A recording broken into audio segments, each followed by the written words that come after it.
people don't fall in love. They slowly lose themselves, piece by piece. Until one day, they can't tell if what they feel is real, or just something they got used to. Chioma thought she met someone who made her life easier in Lagos. Someone who understood her, guided her, stayed. But here's the part she didn't see coming. What if the person you trust the most is the one who made you depend on them? And when you finally realize it, will it already be too late? Now think carefully. Have you ever felt something so strong, but deep down, you couldn't tell? Was it love, or just attachment?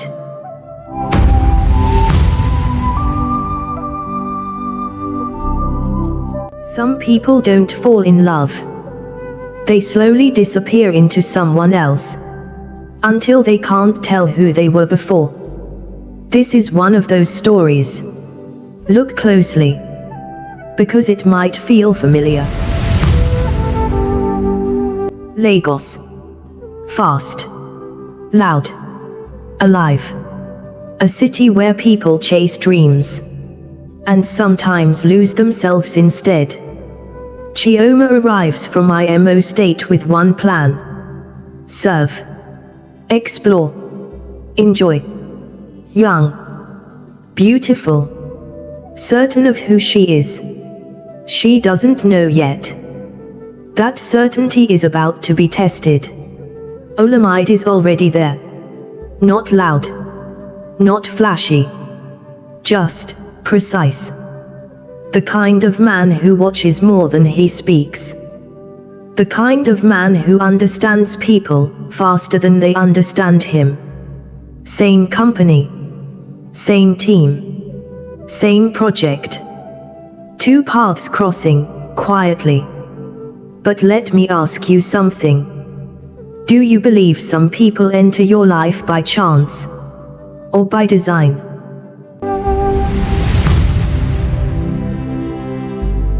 The office feels ordinary, until the first task arrives. Complicated. Tight deadline. No room for error. Chioma tries. Fails. Tries again. Still nothing. Then, Olamide steps in. No noise. No attention. He solves it. Clean. Effortless. And just like that, something begins.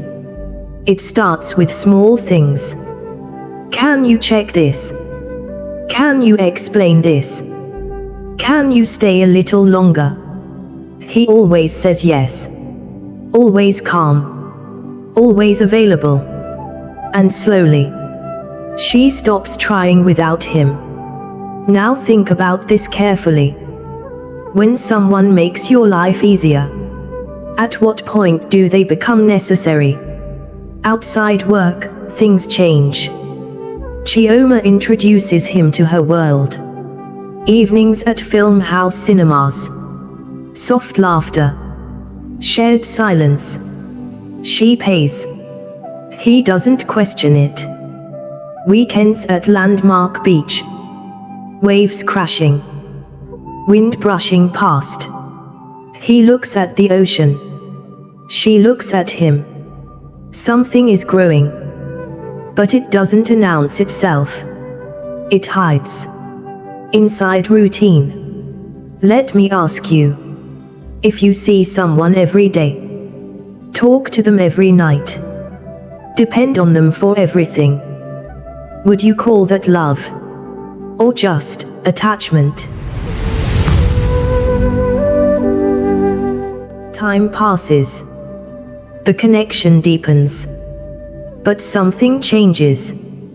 Quietly. Chioma stops making decisions on her own. What do you think? Is this okay? Should I do this? Her confidence fades. Not suddenly. Gradually. Like a light dimming, one step at a time. Olamide notices, but says nothing. Because this is where it gets complicated. He's not forcing her. He's not stopping her. He's just there. Always there. And presence can be powerful. Another night at Tarkwa Bay Beach. The air feels heavier. She finally asks, "What are we?" Silence. Then, "We're good like this." Good. Not love. Not relationship. Just good. That word lingers. Longer than it should. If you were her, would you accept that answer? Or would it start bothering you? Because from that moment, everything changes. Questions begin. Why doesn't he talk about his past? Why does he avoid certain topics? Why does it feel like she knows nothing about him? Curiosity grows. And curiosity always leads somewhere. Not everything is accidental. Some discoveries are inevitable. Chioma finds something. A conversation. A trace. A pattern. Olamide has done this before. Same closeness. Same attention. Same quiet control. Different person. Same outcome. And suddenly, everything makes sense. The help. The consistency. The emotional distance. It wasn't random. It was a system. Now pause and think. If someone knows exactly how to make you depend on them, is that kindness or strategy? She watches him differently now. Not with admiration, but awareness. And awareness changes everything. The next time he explains something, it feels different. Not helpful, but calculated. The next time he stays late, it feels intentional. Not caring, but necessary for control. The illusion cracks. And here's the hardest part. She realizes he never lied. He just never told the full truth. So tell me, is deception always about lies? Or can silence do the same damage? Confrontation. No anger. No shouting. Just truth. She asks everything. Direct. Clear. He answers calmly. I didn't force you. I didn't promise anything. I didn't say I loved you. And he's right. That's what hurts the most. Because now the question changes. Not, why did he do this? But, why did I allow it? Silence fills the space between them. But it's different now. Heavy. Final. She walks away. Not dramatically. Not emotionally. Just done. Back to Lagos. Same city. Different person. Stronger. More aware. Less certain about people. But more certain about herself. Olamide stays. Unmoved on the surface. But something shifts. Because for the first time, he feels the absence. Not dependency. Not control. Something else.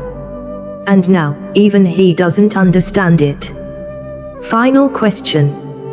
And this one is yours. What they had. Was it love? Or attachment? And more importantly, if you were in Chioma's place, would you have left? Or stayed? Just a little longer?